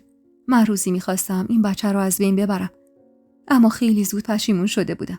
ولی فکر میکردم به خاطر همون افکارم حالا خدا داره اینطور ازم تقاص پس میگیره. عزت خانم چند مدل جوشونده و دارو بخوردم داد، اما افاقه نکرد. اون ریزیم لحظه به لحظه شدیدتر میشد و درد داشت منو از پا در می آورد. درد سخت حتی از درد زایمانم بدتر بود. حس میکردم هر لحظه ممکنه بمیرم. اونقدر دردم زیاد بود که جفت دستای عطیه رو اونقدر چنگ انداخته بودم که زخمی شده بودن. اونقدر گریه کرده بودم و فریاد زده بودم که دیگه صدام بالا نمی اومد.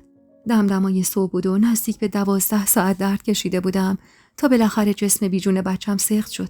پسر بود. تمام اعضای بدنش تشکیل شده بود. دستاش، پاهاش، چشماش اندازه کف دست بود. با دیدنش بغضم ترکید و شروع کردم به گریه کردن. دلم داشت آتیش می‌گرفت. حس می‌کردم ناشکری کردنم باعث شده خدا این بچه رو ازم بگیره. بلقیس خانم کاسه‌ای کاچی به دستم داد و بوسه‌ای به سرم زد و با محبت گفت: گریه نکن دخترم. خواست خدا بوده. با تقدیر و سرنوشت که نمیشه جنگید. عمر این بچه تا اینجا بوده. این بچه میره بهشت. میره پیش نورالدین برادرش. گریه نکن جونم. به فکر خسرو و شهریار باش. از دیشب خسرو کلمه ننه از دهنش نیفتاده. فیروزه به زور تونست بخوابونتش. الانه که بیدار بشه و دوباره بهونتو بگیره. نمیخوام تو رو با این حال و روز ببینه. به سختی اشک چشممو پاک کردم و با غصه دستی به شکمم کشیدم. عطیه و کبرا خانم بچه رو برداشتن و بردن تو حیاط پشتی خونه خاک کردن. جاشو هم به هم نگفتن. عطیه میگفت اینجوری بهتره. بلقیس خانومم مدام میگفت باید به فکر پسرات باشی. اما داغ دل من آروم نمیشد. اصلا سر در نمی آوردم. من که حالم خوب بود. نه کار سنگینی کرده بودم، نه مشکلی داشتم، نه چیزی خورده بودم که واسم ضرر داشته باشه. طرفای ظهر بود و از خستگی چشمم تازه گرم خواب شده بود و خوابم برده بود. عطیه هم بچه‌ها رو برده بود تا من کمی استراحت کنم. تو خواب و بیداری بودم که صدای فریاد خان به گوشم رسید. سراسیمه بلند شدم و نشستم. درد بدی زیر دلم پیچید و ناخودآگاه آخی از درد گفتم. صدای فریاد تیمور خان می اومد و حرف زدن بلقیس خانم که انگار تلاش می‌کرد اونو آروم کنه. آهسته از جا بلند شدم و به سمت در اتاق رفتم. اونقدر گیج و منگ بودم که اصلا نمیفهمیدم تیمور خان چی میگه. خواستم در اتاقو باز کنم که در با شدت باز شد و محکم خورد تو صورتم. از درد اشک حلقه زد تو چشمم و تا خواستم به خودم بیام کسی چنگ زد به موهام. و سرمو بالا گرفت و تازه صورت خشمگین خان رو دیدم. سفیدی چشماش قرمز شده بود و چشمای زاغش ترسناکتر از همیشه. دستی به سر دردناکم کشیدم و نالیدم: چی کار میکنید؟ خان در اتاقو بست و چفت پشتشو انداخت و با عصبانیت و خشم فریاد زد: کسی پاشو بذاره داخل این اتاق، حسابش با خودشه. بعدم محکم منو به سمت دیوار هل داد. اصلا نمیفهمیدم علت این کارش رو. با خودم گفتم حتما بابت سخت کردنم عصبانیه. اما مگه سخت شدن اون بچه دست خودم بود؟ اما اونقدر نامرد بود که حال زار منو نمیدید. با 2 قدم بلند به هم نزدیک شد. دست انداخت اطراف گردنم و با صدای گرفته‌ای گفت: بس هرچی از خطاهات گذشتم. بس هرچی چشم بستم رو خیر سریات. این بار جوری به حسابت میرسم که تا عمر داری اسم منو که شنیدی لرز بیفته به جونت. دست روی دستش گذاشتم و نالیدم: چی کار میکنید خان؟ مگه من چی کار کردم؟ دستشو از کنار گردنم برداشت و چنگی به موهام زد. صدای مشت کوبیدنای بلقیس خانم و التماس کردنش میومد که ازش میخواست منو رها کنه. اما تیمور خان انگار کر شده بود. سرم رو گرفت بالا و با خشم گفت: میخواستی بچه منو سخت کنی؟ میخواستی دارو بخوری تا از شر بچه من راحت بشی؟ زندت نمیذارم نفیسه. به خداوندی خدا قسم زندت نمیذارم. اون از نورالدین که اون بلا رو سرش آوردی، اینم از این یکی. نمیدونم خان از زمانی که درد زایمان من شروع شده بود تا حالا کجا بود که با خبر نشده بود از این ماجرا و حالا با شنیدن این خبر اینطور اومده بود سراغم. حدس می‌زدم رفته باشه شهر یا آبادی‌های اطراف واسه سرکشی. چون گاهی اوقات وقتی با آبادی‌های اطراف برای سرکشی می‌کرد شب و بر نمیگشت خونه و احتمالاً دیشب رو هم بر نگشته بود امارت و حالا که برگشته بود از ماجرا با خبر شده بود. با گریه گفتم: من بلایی سرش نیاوردم. من نمیخواستم سختش کنم. به جون بچه‌هام قسم من اصلا نمیدونم چرا اینجوری شد. به خدا حواسم به همه چیز بود. عین سگ دروغ میگی زنی که. اینو گفت و هلم داد رو زمین و کمربندش رو باز کرد. عقب رفتم و چسبیدم به دیوار. درد سخت یه طرف و درد کتکای خان یه طرف. جلوم زانو زد و خیره شد تو چشمام و گفت: میخواستی سختش کنی. دنبال فرصت مناسب بودی تا بندازیش. واسه همین به هیچ کس نگفتی آبستنی. بعدم با انگشت ضربه‌ای به سرم زد و ادامه داد: تو سر چی میگذره نفیسه؟ تو باید روز و شب به جون من دعا کنی که خودت و خانواده‌تو از اون وضعیت فلاکت باری که داشتین نجات دادم. من که نبودم نون شب نداشتید بخورید. بعد تو می‌خواستی بچه منو از بین ببری. می‌خواستی دارو بخوری و بندازیش. حقیق کنن گفتم: دروغه. من نمی‌خواستم این کارو بکنم.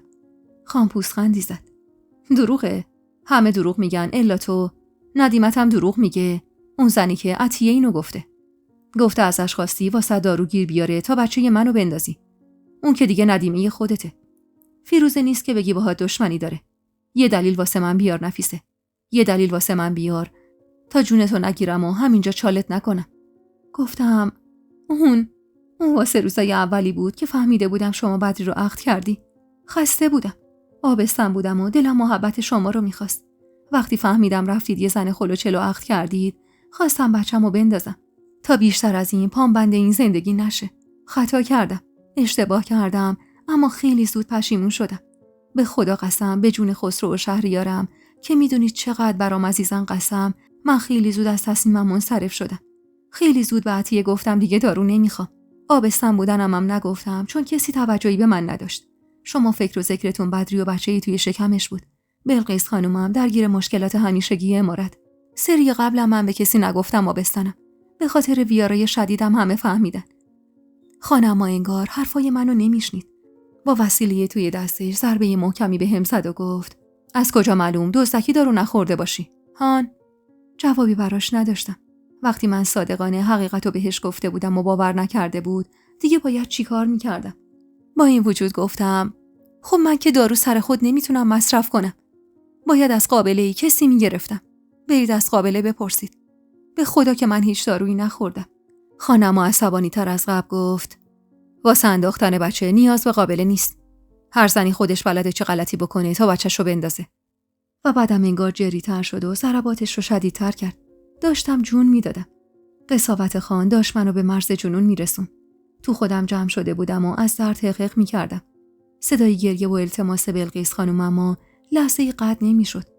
پیرزن با مشت به در میکوبید و مدام اسم خان رو به زبون می آورد. درد من اما اونقدر زیاد بود که دیگه نفهمیدم چی شد و کم کم از حال رفتم. و آخرین صحنه‌ای که دیدم صورت پرخشم خان بود و بعد از درد چشممو بستم و از حال رفتم. چشم باز کردم اما از شدت درد اشک نشست تو چشمم.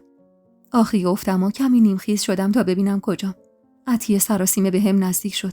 خواست کمکم کنه که با حرص دستشو پس زدم و با خشم گفتم برو که دیگه نمیخوام ریخت تو ببینم. عطیه با گریه گفت تو رو خدا خانم جان بذارید کمکتون کنم. پوزخندی زدم و گفتم تو کمک خودتو کردی. مگه نمیبینی یه جای سالم تو تنم نمونده. اینا رو صدقه سر تو دارم. کمک بیشتر از این. گریه شدت گرفت و بین گریه هاش گفت به خدا به مرگ بچه ها من نمیخواستم به خان چیزی بگم. بلقیس خانم منو صدا زد. رفتم تو اتاقش. سوال جوابم کرد. شک کرده بود که شما خودتون رو به این حال رو انداختین. منم گفتم خانمون اولا که تازه فهمیده بود آبستنه میخواست این کارو بکنه.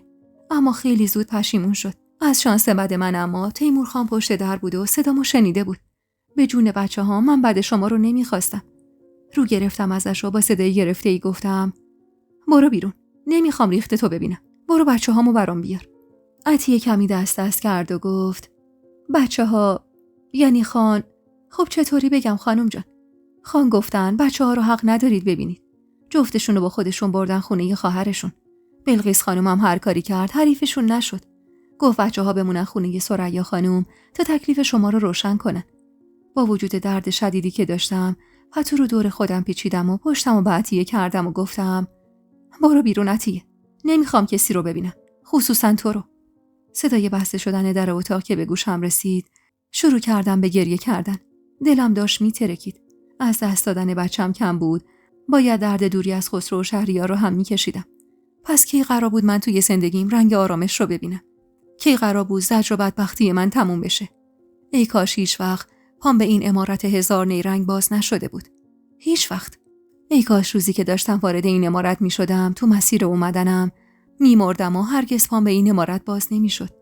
اون روز اونقدر گریه کردم و گله و شکایت کردم که نفهمیدم چطور خوابم بود. بیدار که شدم هوا کاملا تاریک بود و تو اتاقم تنها بودم. به سختی از جا بلند شدم و فانوس رو روشن کردم و نگاهی به حیاط انداختم. مشخص بود شب از نیمه گذشته چون هیچ کسی تو حیاط نبود. آهی کشیدم و تو همون نور کم فانوس نگاهی به بدنم انداختم. کل بدنم کبود شده بود. به شدت خونریزی داشتم و زیر دلم درد میکرد. تا صبح از درد نتونستم چشم روی هم بذارم.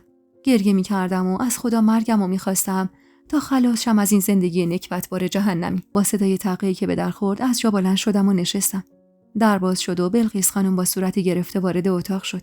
با دیدنم چیزی زیر لب گفت و اومد و کنارم نشست. خان برخلاف همیشه که دقت میکرد تا صورتم آسیب نبینه، این بار از خجالت صورتم هم در اومده بود، چون به شدت گونه‌هام درد میکرد. هرچند هنوز خودم رو تا آینه ندیده بودم تا بفهمم شدت ضربه ها چه بلایی سر صورتم آورده، ولی از همین درد متوجه میشدم که چه خبره. بلقیس خانوم با دلسوزی کنارم نشست و گفت: ای خدا، ببین چه بلایی سرت آورده. بغض کرده سرمو پایین انداختم و گفتم: بچه‌هام کجان؟ میخوام ببینمشون. من جگرگوشه هامو میخوام. دستمو گرفت و با اطمینان گفت: قصه نخور. بهت قول میدم بچه‌ها رو بیارم ببینی.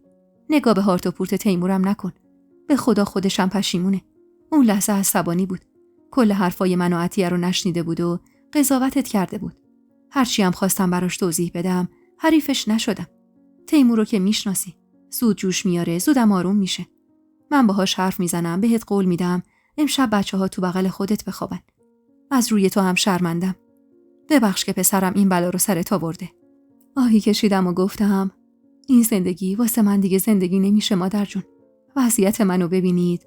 لباسم رو بالا زدم و کبودیامو بهش نشون دادم تا ببینه و گفتم: نگاه کنی چی به سرم آورده. یه جای سالم تو بدن من نیست. از شدت درد خواب چشمم نمیاد. من خاک بر سر تازه سقط کرده بودم. درد از دست دادن بچم کم بود. انتظار نداشتم خان بیاد و این بلاها رو سرم بیاره. انتظار نداشتم محبت و دلداری ازش ببینم. اما حداقل میتونست کاری به کارم نداشته باشه. بلقیس خانم با شرمندگی گفت: من شرمنده توام. به خدا دیشب تا خود صبح خواب چشمم نیومده. همش دلنگرون تو بودم. اما گفتم مزاحمت نشم تا استراحت کنی. امروز یکی رو میفرستم پی طبیب تا بیاد و نگاهی به زخمای بدنت بندازه. بی اختیار حرفش رو قطع کردم و گفتم: میخوام متارکه کنم. میخوام از تیمور خان جدا بشم. بلقیس خانم وحشت زده نگام کرد و گفت: چی میگی نفیسه؟ میفهمی؟ پناه بر خدا. دیگه این حرفو نزنی یا اسم طلاق عرش خدا رو میلرزونه. با گریه گفتم: یعنی عرش خدا با دیدن این همه ظلمی که به من میشه نمیلرزه؟ عرش خدا دیروز که صدای فریاد من تا آسمونش میرفت نلرزید؟ من خسته شدم مادر جون. هنوز سنی ندارم. حتی یه روز خوش تو زندگیم نداشتم. بچه‌هامو بهم بدید، من میرم خونه ی آقام. کلفتی میکنم، اما دیگه تو این زندگی نمیمونم. همون چند سال قبل وقتی از این عمارت پرتم کرد بیرون و رفتم خونه ی آقام، اشتباه کردم برگشتم. فکر میکردم اینجا بی‌منت دارم زندگی میکنم.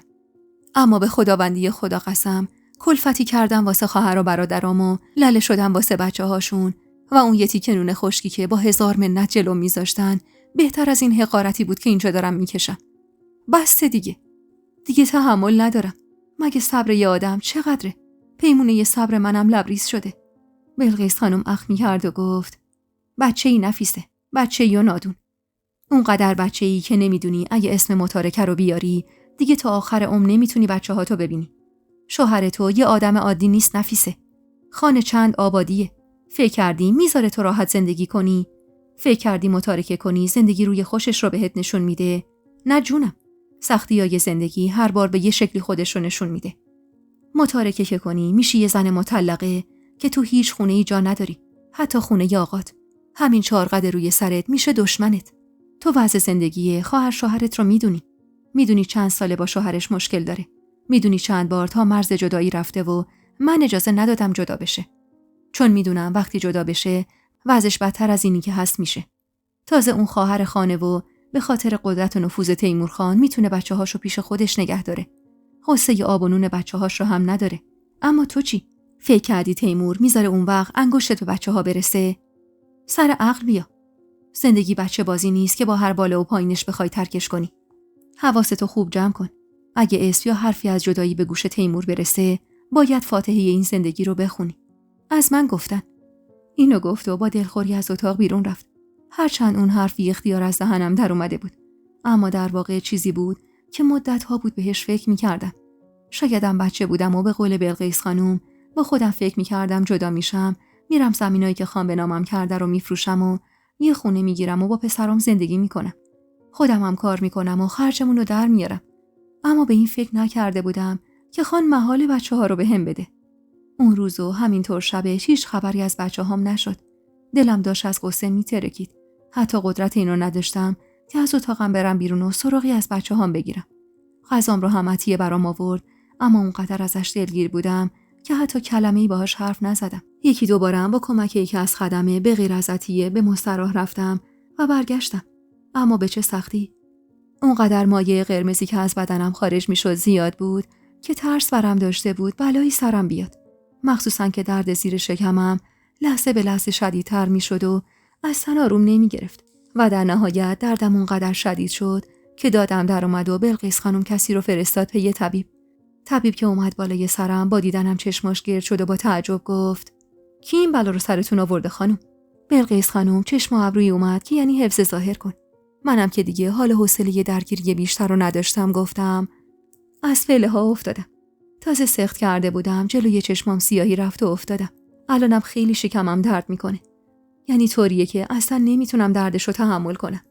طبیب که مرد جوونی بود مشغول معاینه کردنم شد و کمی بعد گفت: من اینجا امکانات زیادی ندارم، اما حدس میزنم رحم شما آسیب دیده باشه. احتمالاً موقع سقوط از پله ها ضربه های شدیدی به شکمتون وارد شده. باید برید شهر مریض خونه آزمایش بدید. وگرنه ممکنه این درد و این حجم از خونی که از دست دادید به قیمت جونتون تموم بشه. بعدم از جا بلند شد و وسایلش رو جمع کرد و گفت: سری بعد هم به پله ها بگید کسی به شکم زن تازه سخت کرده ضربه نمیزنه. بلقیس خانم سری از جا بلند شد و همونطوری که طبیبو به سمت در خروجی راهنمایی میکرد گفت: تیمور خان رو که میشناسید جناب طبیب. دوست نداره حرفی از اتفاقات تو عمارتش جایی بازگو بشه. مرد پوزخندی زد و گفت: چشم خانم، من چیزی نمیگم. اما شما اگه ذره‌ای به عروستون اهمیت میدید ببریدش شفاخونه. وگرنه از دست میره. و اون وقته که دیگه من نمیتونم سکوت کنم. طبیب که بیرون رفت، بلقیس خانم پشت سرش بیرون رفت و کمی بعد با عطیه و کبرا خانم برگشتن و کمک کردن تا از پله ها پایین برم. اونقدر درد داشتم که حتی جونی برای مخالفت نداشتم. فقط میخواستم جایی برم و کسی منو از اون درد و عذاب راحت کنه. از دور چشمم به تیمور خان افتاد. تو عمرم از هیچ کس به اندازه این مرد بیزار نبودم. نمیتونستم لحظه‌ای تصور کنم که سالهاست من با این مرد سر روی بالش میذارم. خان با اخمایی در هم کمک کرد سوار اتومبیل بشم. بلقیس خانمم جلو نشست و عطیه هم پشت کنارم و اتومبیل به حرکت در اومد. مسیر ده تا شهر انگار به اندازه 1 سال طول کشید. مخصوصاً که جاده خاکی بود و هر بار اتومبیل بالا و پایین میشد درد من بیشتر میشد. اما مجبور بودم ساکت بمونم و چیزی نگم. بلقیس خانم کل مسیر تیمور خان رو سرزنش میکرد و میگفت: با این بلایی که سر این دختر آوردی مگه میتونه دوباره بچه دار بشه؟ هرسم میگرفت بابت حرفاش. من داشتم از درد میمردم و بلقیس خانم به فکر دوباره بچه دار شدن من بود. انگار منو فقط برای بچه دار شدن میخواستن. با کمک عطیه و پرستار جوونی وارد شفاخونه شدم. اونقدرم اوضاعم وخیم بود که صندلی اتومبیل کامل قرمز شده بود و لباسم خیس خیس. شرایطم به حدی وخیم بود که همونجا وسط راهروی شفاخونه چشمام سیاهی رفت و تو بغل عطیه از حال رفتم. و نمیدونم چقدر بعد با حس دردی که تو بدنم پیچیده بود چشم باز کردم. توی اتاق بزرگ و شلوغ بودم. سرچرخوندم و عطیه رو کمی دورتر از تختی که روش خوابیده بودم دیدم که داشت با زنی حرف میزد. زن که متوجه به هوش اومدن من شده بود اشاره‌ای بهش کرد و عطیه به سمتم چرخید و با دیدنم لبخندی به پهنای صورتش زد و نزدیکم شد. کمی خودم رو بالا کشیدم و آخی از درد گفتم: چی به سرم اومده؟ چند وقت بیهوش بودم. چیزی نیست خانم. به خاطر درد شدید و آسیبی که به رحمتون وارد شده بود عملتون کردن. الانم حالتون بهتره. میگم پرستار بیاد بهتون دارو بده تا دردتون کمتر بشه. اینو گفت و خواست بره که مچ دستش رو گرفتم و گفتم: عملم کردن؟ یعنی چی؟ چی کارم کردن؟ کجا ما عمل کردن؟ عطیه کمی دست کرد و بعد با تردید گفت: قول دادم بهتون چیزی نگم خانم جان. خدا شاهده اونقدر بابت حال و روزتون عذاب وجدان دارم که نمیتونم بهتون نگم چی به سرتون اومده. فقط قول بدید به هیچ کس نگید من حرفی بهتون زدم. در حالی که دلهره عجیبی به جونم افتاده بود با نگرانی گفتم: چی شده عطیه؟ جون به لبم کردی. خواست حرفی بزنه که چشمش به بلقیس خانم افتاد و زمزمه وار گفت: هیچی نگید خانم، بعد بهتون میگم. اینو گفت و سری ازم فاصله گرفت. بلقیس خانم نزدیکم شد. با دقت نگاهی به عطیه انداخت و گفت: کی به هوش اومده؟ همین الان خانم جان. داشتم می اومدم خبرتون کنم. ترس عجیبی به جونم افتاده بود. عطیه مدام نگاهش رو از من می‌دزدید و بلقیس خانم نمیذاش من باهاش تنها بشم. با دارویی که پرستار بهم داد دردم کمی آرومتر شده بود و بعد از خوردن غذای سبک ترجیح دادم چش رو هم بذارم و خودمو به خواب بزنم تا بخوام به حرفا و نصیحت‌های همیشگی و تکراری بلقیس خانم گوش بدم. تازه چشمام داشت گرم میشد که صدای عطیه به گوشم رسید. خانم جان، نمیخواید بهش بگید چی شده؟ حقشه که بدونه. بلقیس خانم با عصبانیتی که شاید تا اون روز کمتر دیده بودم گفت: دهنتو ببند عطیه. به خدا قسم بفهمم حرفی زدی، من میدونم و تو. خودت و خانواده‌تو از نون خوردن ننداز. اگه چیزی پرسید همون حرفی رو میزنی که من بهت گفتم. فهمیدی؟ عطیه چشمی گفت و دیگه سکوت کرد. منم بعد از شنیدن این حرف خواب به کل از سرم پرید. حال عجیبی داشتم. ترس کل وجودمو گرفته بود. گیج و منگ بودم و زیر شکمم حالت گزگز داشت. دلم می‌خواست زودتر بفهمم چی به سرم اومده. حس می‌کردم مدت زیادی بیهوش بودم. اما تا وقتی بلقیس خانم بالای سرم بود نمیتونستم حقیقتو بفهمم. چند ساعت بعد با کمک عطیه از تخت پایین اومدم تا برم مستراح. بلقیس خانم پشت سرمون می اومد و حواسش بود با عطیه حتی واسه یه لحظه تنها نشم. وارد مستراح که شدم سری لباسم رو بالا زدم و با دیدن رد اون پارگی زیر شکمم نزدیک بود از ترس و وحشت از حال برم. بی توجه به کثیفی دیوار دستمو به دیوار گرفتم تا مانع افتادنم بشم. قلبم اما تون تون میزد و حس می‌کردم سرم داره گیج میره. به سختی لباسمو مرتب کردم و بدون رفتن به مستراح در رو باز کردم و بیرون رفتم. میخواستم هر طور شده با عطیه یا حداقل با یکی از پرستارا حرف بزنم. اما تا وقتی بلقیس خانم بالای سرم بود همچین چیزی غیر ممکن بود. برگشتم سر جام دراز کشیدم و طولی نکشید که پرستاری اومد بالای سرم. انگار میخواست سرومی رو که بهم وصل بود و عوض کنه. اما قبل از اینکه کارش رو انجام بده بازوشو گرفتم و با التماس گفتم: چی به سرم اومده خانم؟ چرا زیر شکمم پاره شده و بخیه خورده؟ چرا سرگیجه و دردم تموم نمیشه؟ پرستار با تعجب نگاهی به بلقیس خانم کرد و گفت: یعنی بهش نگفتید چی شده؟ بلقیس خانم سری گفت: نه خانم، فرصت نشد بهش بگیم. نفیسه ننه، بذار خانم کارشو بکنه، من خودم بهت میگم چی شده. بدون اینکه نگاش کنم از فرصت استفاده کردم و گفتم: من حرف اینا رو باور ندارم. آخه خودشون این بلا رو سر من آوردن. بهم بگید چی به سرم اومده وگرنه داد و فریاد را میندازم تا مردم دورم جمع بشن. انقدر ترسیده بودم که واقعا میخواستم همین کارو کنم. دیدن اون رد نامنظم بخیه زیر شکمم، دردی که تو شکمم بود و گیجی و منگیم ترس به جونم انداخته بود.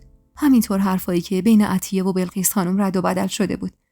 بلقیس خانم اما دست بردار نبود و نمیذاش پرستار حرفی بزنه. نفیسه ننه، تو تازه بچه‌تو انداخته بودی.